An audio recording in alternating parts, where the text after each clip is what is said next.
Akkam jirtu barattoota. Har'a unit 4 kutaa kunnaffaa part 1 unit 4 energy changes and electrochemistry kan jedhu wajjin ilaalla. Energy change kana unit 1 keessattis 3 2 keessattis ilaalaa turre. Reactioniin kamiyyuu gaafa gaggeeffamu energy akka absorb yookiin release ta'udha. Dhuma boqonnaa kanaatti wanti isin hubachuu qabdanii chemical reaction keessatti energy change ta'ullee hubachuu dandeessu. Akkasumas electrochemical cell galvanic cell maal akka ta'e hubachuu dandeessu. Har'a part 1 isaa wajjin ilaala. Chaanaaliin kun immoo haaraa waan ta'eef subscribe, like, share hubachuun hin dagatinaa. Like gochuun share gochuun keessan jajjabina keenya jechuudha.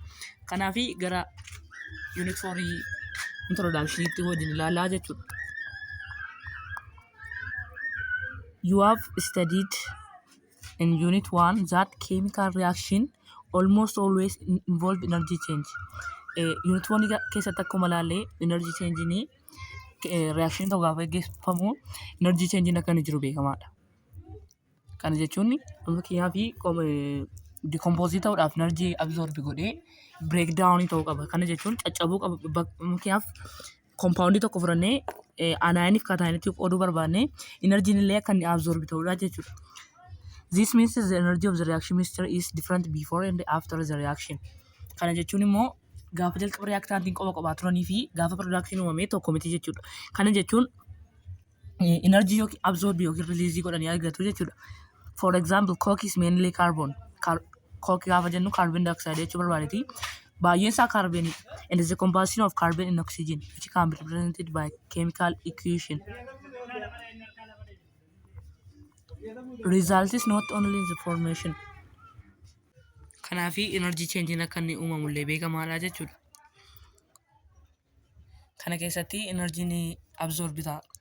But also in the release of energy in the form of heat and light.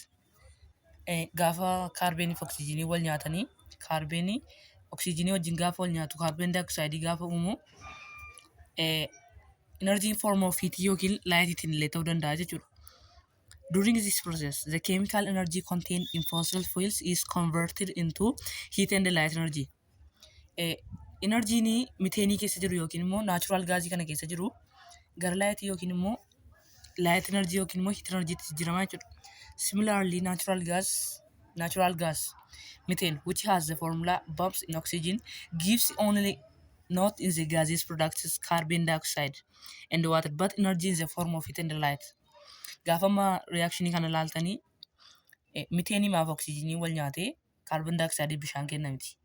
Kana ta'uudhaaf iyyuu energy change ni barbaachisa jechuudha. Energy change kun gaafa uumamu immoo bifa heat yookiin lightiin ta'uu danda'a. Jechuun bifa ho'aa yookiin bifa ifaatiin ta'uu danda'a energy. Bifa ho'aa gaafa jennu energy aduurraa argannu bifa ho'aatiin argannamneere.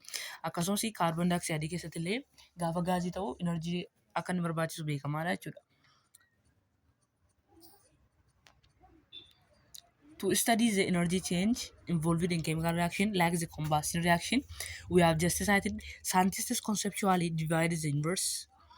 Waan nuyi immoo haasaa turre isaa qorachuudhaaf immoo kan nu barbaachisu saayinsistoonni bakka gurguddaa lamatti qoodaniiru. Isas siistemii fi sarraawundiitti qoodama. Siistemii fi sarraawundiitti qoodama. Siistemii fi sarraawundiin kun walitti dabalame immoo yuunivarsiitii jedhama. Fayyaamti isaa yuunivarsiitii jedhama. Garuu immoo bakka garaagaraatti gaafa qoodamu systemii fi university jedhama jechuudha. Systemii gaafa laallumu systemii jechuun is a part of the universe that is being studied or experimentally proven.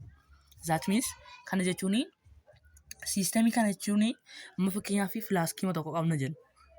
Filaaskii kana keessatti keemikaalii ta'e gaggeeffama. Reactioniin ta'e gaggeeffamu.